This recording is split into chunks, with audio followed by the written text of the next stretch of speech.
और ये सफलता की जो चाहत है होती है, या भूख भी कह सकते हैं, भूख वर्ड थोड़ा सा गलत हो जाता है, चाहत वर्ड थोड़ा सा डिसेंट लगता है। सफलता की चाहत होना कि मुझे सफल होना है, मुझे कामयाब होना है, ये एक विशेष क्वालिटी उसके अंदर, और उसकी खुद की होती है। इसके लिए उसको बार बार किसी दूसरे व्यक्ति के द्वारा चार्ज करने की जरूरत नहीं होती। पहले मैं कैसा था, जब मैं इस इंडस्ट्री में आया था, मैं पहले कैसा था, मेरी खुद की कोई मतलब स्ट्रांग डिजायर नहीं थी, कोई स्ट्रांग चाहत नहीं थी मेरी इस बिजनेस में सफल होने के लिए। किसी ने बोला, हमने ज्वाइन कर लिया, ऐसे आप भी हो सकते हैं। लेकिन मीटिंगों में आते जाते रहे। अब मीटिंग में जब आओगे जाओगे, समय खराब करोगे, लोगों को बिजनेस बताओगे, तो परिवार रिजल्ट तो मांगेगा, फैमिली को तो रिजल्ट चाहिए। अब कुछ समय के बाद फैमिली नेगेटिव होनी शुरू हो गई, परिवार नेगेटिव होना शुरू हो गया। क्यों?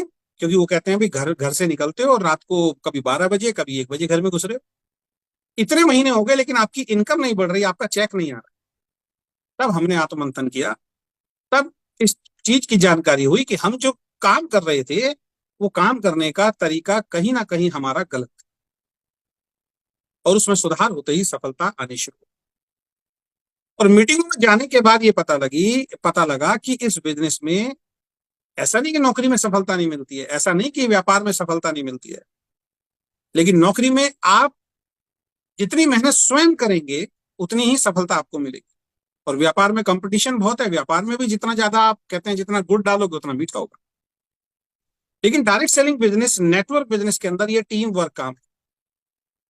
यहाँ पे शुरुआत में आपको मेहनत करनी पड़ती है, जो मैंने कल की मीटिंग में चर्चा किया था, परसों की मीटिंग में, कि एक आम के पेड़ की तरह होता है कि 5 साल अगर इसको आपने पाल लिया, तो फिर 5 साल के बाद वो आम के पेड़ को पालना नहीं पड़ता, वो पीढ़ी दर पीढ़ी आपको आम देता रहता है।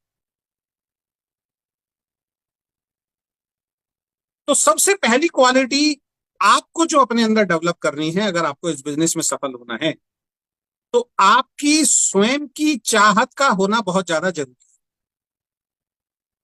है। जब किसी चीज की चाहत हमारे अंदर जन्म ले लेती है ना, फिर हम कड़ी मेहनत करते हैं। जिस व्यक्ति के अंदर भी सफलता की चाहत आ जाती है ना, किसी भी चीज की चाहत आ जाती है, फिर उसको जब वो प्राप्त करने के लिए निकलता है, उसके रास्ते में कितने भी विघ्न आ जाए, कितने भी चुनौतियां आ जाए, दिक्कत आ जाए, परेशानी आ जाए, वो नहीं रुकता। पता है क्यों? क्योंकि उसकी स्वयं की चाहत है सफल सफल होने की, सफलता को प्राप्त करने की। तो अपने आप को चेक कीजिए।